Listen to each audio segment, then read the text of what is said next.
Hello everyone, Hare Krishna, Radhe Radhe. Welcome back to my channel. তোমরা কেমন আছো? আশা করি তোমরা সকলে ভালোই আছো। আমিও ভীষণ ভালো আছি। আর আজ হচ্ছে শনিবার, এখনও সময় সকাল 7টা। তো 7টা থেকে আমি আমার ব্লগটি স্টার্ট করছি। আই হোপ যে ব্লগটি ভালো লাগবে।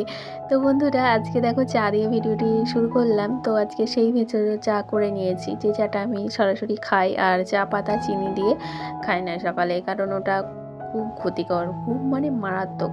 তো যাই হোক, এখন অভিনব স্টাইলে বলতে পারো একটু সবজি তরকারি কেটে নিচ্ছি। মানে রোজ রোজ করে একটুখানি প্র্যাকটিস করছি অন্যরকম ভিডিও দেখানোর জন্য, যেটা সত্য সেটা বললাম।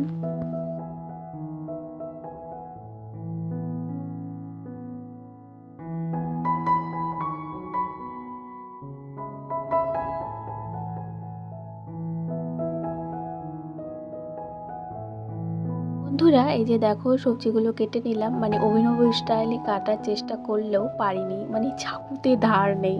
তো সেই জন্য বলতে পারো ওই আমার হেসোতেই কেটে নিলাম। আর হেসোতেই অভ্যাস, তো জানো তো খুব ভালো কাটাকুটি হয়। মানুষ তো অভ্যাসের দাস, তাই না? আমরা তো অভ্যাসের দাস। যেভাবে প্রথম থেকে অভ্যাস করব, ঠিক সেভাবেই কাজগুলো করতে আমাদের সুবিধা হবে। তো ওই যে দেখো করলা আলুর ঝোলটা হয়ে গেল, এখন সোয়াবিন আলুর তরকারিটা করে নিচ্ছি।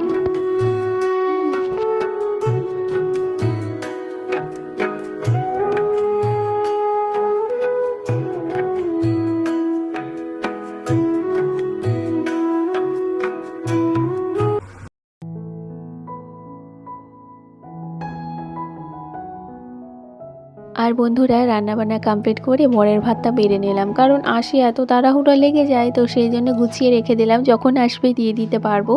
আর তারপরে এই যে দেখো সমস্ত বাসনগুলো এখন কলপারে নামিয়ে ভিজাতে রাখলাম, যাতে মাজতে সুবিধা হয়। আর এই যে এই ফাঁকে আমি গ্যাস ওভেনটাও একটুখানি ক্লিনিং করে নিলাম, তারপরে যাব বেডরুম ক্লিন করতে, কারণ বেডরুমগুলো ওই সকালে কোনো রকম বিছানা তোলা হলেও একদম নিট অ্যান্ড ক্লিন করে কাজ করা হয়নি, তো সেগুলো আবার পুনরায় করে নিচ্ছি। আর কালকে ভাবছি চাদরটা একটুখানি কেচে নেব, কারণ ওই একটু আধটু নোংরা হলে না আমার ভালো লাগে না, আর আমার অ্যালার্জির সমস্যা, তো ওই আর কি।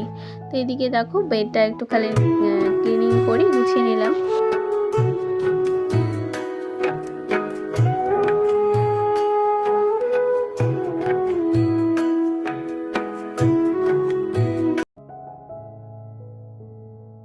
বন্ধুরা, একটা ঘর ক্লিনিং করে আবার আর একটা ঘর ক্লিনিং করতে চলেই আসলাম। তো এই যে দেখো এখন এই ছেলে মেয়ের ঘরটা ক্লিনিং করে নিচ্ছে। আগে এই ঘরে থাকতাম, এখন একদম ভালো লাগে না, প্রচণ্ড গরম, জানোই তো টিনের ঘরে কি গরম, এই গরমের ভেতর।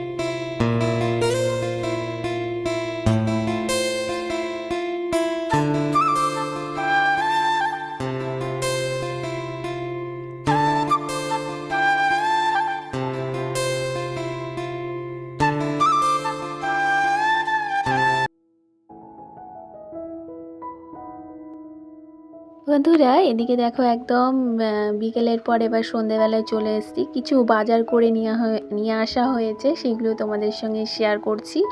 আর তার মধ্যেখানে এই যে আমার ফোনের ব্যাক কাভারটা কিনে নিয়ে আসা হলো, যাতে একটু নতুনত্ব লাগে। আর যে কোনো জিনিস দেখবে নতুনত্ব ছোঁয়া পেলে না দেখতেও ভালো লাগে এবং কাজ করতেও ভালো লাগে, ইভিন কাজ করতেও আমাদের সুবিধা হয়। তো এই যে দেখো বাড়িতে একটা গেস্ট এসেছিল, গেস্ট বলতে ওই হাজব্যান্ডের বন্ধু।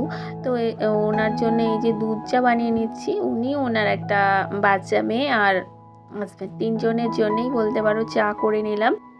তাহলে বন্ধুরা, আজকে আমার ব্লগটি আমি এখানেই এন্ড করছি। যদি আমার ভিডিওর কোনো অংশ ভালো লেগে থাকে অবশ্যই একটা লাইক করে দিয়ে যেও।